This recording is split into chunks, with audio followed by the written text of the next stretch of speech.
இன்னும் சில நாட்களில் தொடங்கவுள்ள வடகிழக்கு பருவமழையின் போது புயல் உருவாக அதிக வாய்ப்பு உள்ளதால் பாதிப்பை எதிர்கொள்ள சென்னை மாநகராட்சி தயாராக இருக்க வேண்டும் என வானிலை ஆய்வாளர்கள் வலியுறுத்தியுள்ளனர்.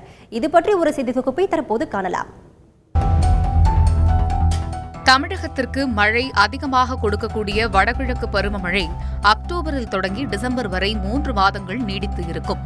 கடந்த 4 ஆண்டுகளாக வடகிழக்கு பருவமழை சராசரி அளவை விட குறைவாகவே பெய்துள்ளது.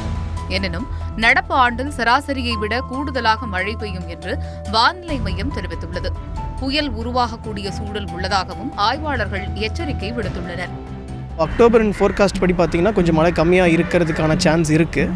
அதுக்கப்புறம் நவம்பரில் வந்துட்டு மழை கொஞ்சம் அதிகமாக இருக்கிறதுக்கான வாய்ப்புகள் இருக்குது. வழக்கத்தை விட கொஞ்சம் அதிகமாக போகிறதுக்கான வாய்ப்புகள் இருக்குது.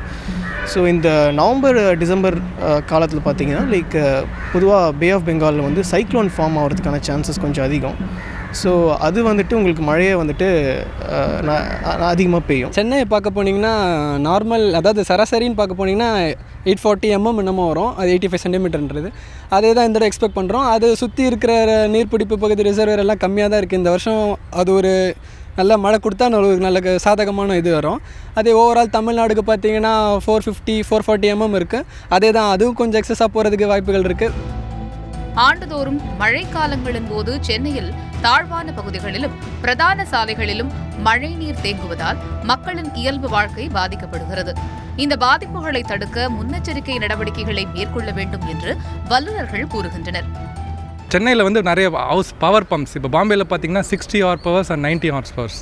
ஸோ அந்த மாதிரி ஹை கெப்பாசிட்டி பம்ப்ஸ் வந்து நமக்கு தேவை. ஸோ தண்ணி வந்ததுன்னா அதிகமாக ப்ரிப்பேர்டாக இருக்கிற மாதிரி. அதேமாதிரி இந்த பம்ப்ஸ்லாம் பார்த்தீங்கன்னா ஆட்டோமேட்டிக்காக மழை பெய்யுதுன்னு ஒன்று ஆட்டோமேட்டிக்காக அதை ஆன் பண்ணிடுறாங்க. ஸோ இமீடியட்டாக தண்ணி தேங்கினோன்னே இமீடியட்டாக பம்ப் பண்ணிடுறாங்க. அது மாதிரி ரெடியாக இருக்காங்க. இங்கே நம்ம ஒரு இங்கே பம்ப் பண்ணி முடிச்சுட்டு அது இன்னொரு லொக்கேஷன்ஸ்க்கு எடுத்துகிட்டு போவோம். ஸோ எங்கெங்கெல்லாம் தாழ்வான பகுதின்னு இருக்குதோ அங்கெல்லாம் நம்ம பம்ப்ஸை ஆட்டோமேட்டிக்காக ரெடி பண்ணி வச்சிருக்கணும். மழைநீர் வடியும் வகையில் அடையாறு, கூவம் பகுதிகளை சீரமைக்க வேண்டும். மழைக்கால பாதிப்புகளில் இருந்து தப்பிக்க நகரத்தின் உட்கட்டமைப்பு வசதிகளை மேம்படுத்த வேண்டும் என்பதே பொதுமக்களின் எதிர்பார்ப்பாக உள்ளது. தந்தி டிவி செய்திகளுக்காக ஒளிப்பதிவாளர் ரவியுடன் ராமச்சந்திரன்.